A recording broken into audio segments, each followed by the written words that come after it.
ในที่สุดกระเซาไข่แล้ว เมนูไร้ไข่ที่ดีที่สุดยกเธอเมนูนี้เลยน้องไงมาอีกแล้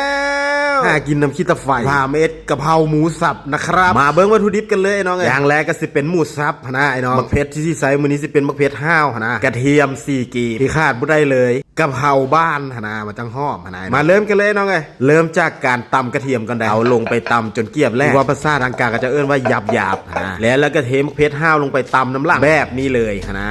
เธอจังมักเสื้อมะเขือห้าวเพราะว่ามะเขือห้าวมันมีน้ำมันที่หลายกว่ามะเขือเอเทอร์ซี่มันสวยงามนะมาเริ่มขั้นตอนการพัดเลยน้องเอ้ยน้ำมันลงไปมาจากซ่องซ้อนโต๊ะนี่แหละกาเอาพริกกระเทียมดึกลงไปเจียวไปเพิ่มมันหอมสะก้อนนะ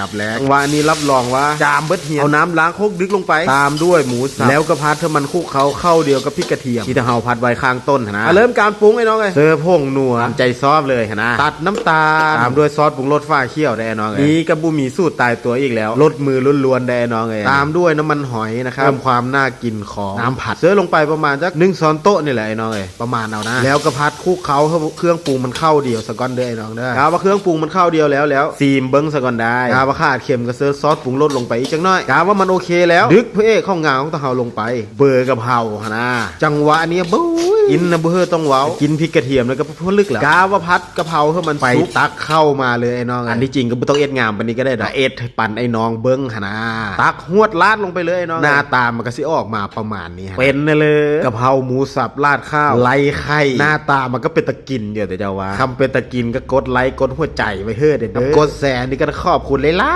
ยๆเลยครับท้ายนี้อยากให้เอ็ดเมนูเลยต่อไปคอมเมนต์มาไว้ได้เลยได้ไอ้น้องไอ้ศิลากันไปก็เว้าคำว่ามาเด้อกินข้าว